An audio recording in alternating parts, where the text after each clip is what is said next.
3 games in terms of what you expected playing with Nikola Jokic to be like, what's the reality of that for you? Game is easy, man. He knows how to make the game easy for everyone around him. And historically for myself, I've done the same for my teammates. So I just want to be able to, when you have a talent that you got to be able to embrace it, not lean on it so much, but I'm grateful to be on the floor with him, as I mentioned, every night, and I try not to,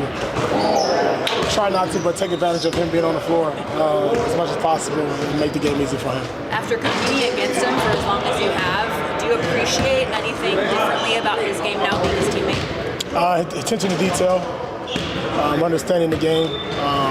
He's always, he's not loud-spoken by any means, but internally he knows, and we talk a lot throughout the game.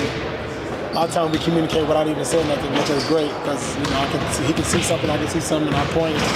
We be thinking the same thing, and it's a great dynamic. Is that something that has taken the first couple of months, or did it feel like there was a chemistry there pretty immediately? I think for us off the floor we created a chemistry, but I think on the floor early on I don't think we played as much together. The more minutes we've been on the floor with each other, then it's naturally just kind of go, to be honest. The energy you play with on a nightly basis, at this point in your career, what do you credit that to? Is it a diet, rest, recovery kind of thing, or is it all mentality for you?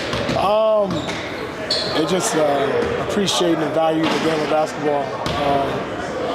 It's something I try to teach to my AU kids, my own kids, understanding that not taking the game for granted, not taking the practice a game for granted, and my mentality every night is to leave it on the floor. The next game is not promised to you by any means,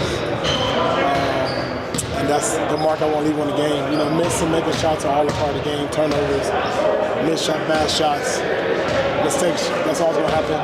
But my energy and my effort always has to be there, and I pride myself on doing that for now 17 years.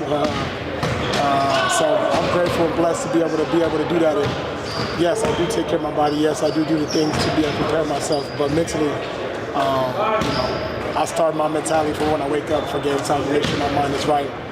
To be able to give that to my teammates, I feel as a professional athlete and as a player on the team, you have a duty to be able to show up every night. And I want to be able to give, Coach Malone somebody he can always count on and know exactly what he's going to do for me. And as a player, I want to be able to do that for my teammates as well. Michael talks about that energy that you bring, but also your leadership. And is that just something that's naturally, or did you come in and you saw that there was a little bit of a void in you? Naturally, it's always who I've been since being in this game, and I come in and I try to do it. I don't do it loudly. Like I said, I like to talk and understand and learn a lot about people, and then I can be able to help lead and learn and teach. And that's all I've been able to try to do, since I've been here, and I'll continue doing that on our quest to win a championship. So. Was there a balance that you had to strike because the core of the team had been together and had won a championship before? How did you balance that?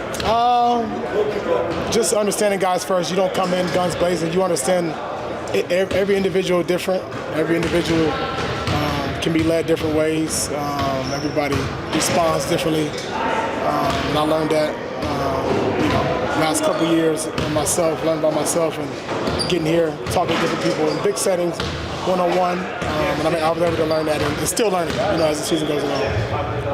Do you still have had your ups and downs defensively as a team this season, but what have you kind of seen, what have you noticed in the stretches where it hasn't been good enough? Just effort, man. Just competing. That's it. Like we have the tools to be able to do so. When we want to lock down a quarter, we do it. To me, as simple as that. No, you can point out certain things, but I just think this: when we put our effort to it, you give yourself a chance to be able to get stopped, get a rebound, get a 50-50 ball, take a charge, get steal. So. DeAndre Jordan has really seemed to secure that backup center spot. What do you see that he brings to the team on and off the court right now? Just his veteranship, his understanding of the game, his energy, size. I think is beneficial. A lot of pressure on the rim, which I think is beneficial a lot with him and Jamal in that second unit coming back, and I think it's been good. Not just for our guys, but for him. He's put a lot of work in to be able to be ready to play professional. It was good to see him out there. I know you knew the style of play you were coming into here, Russ, but Like, how would you describe that? For me, Yeah. I think it's just getting started, to be honest. I think finding ways to be. Yeah, I was just talking about you, unfortunately. So what? I think just figuring out and understanding for me now is now I know where I can be helpful, beneficial, more help, where guys where we need more at, and I think now is just the start of it, at least for me, in understanding. And I think we, once AG comes back, would be more ways to be able to find ways to impact this winning, whether that's in defensive end, playmaking, whatever it is that's needed for me. I'll do that. Boston's a team. Boston's a team coming here that's going to try and get a ton of threes up, kind of like what can you guys learn from those Cavs games in terms of trying to? I mean, you ain't gonna be able to stop them from shooting them, but you just gotta be able to make them difficult shots. That's it. Make them difficult shot and rebound the ball, and then do what we do. We're number one. I don't know what offense ranking. I think we're number 1 or 2, something like that. Number 1 in transition. So if we get the rebound, I like our chances. Thanks, Royce. Appreciate it.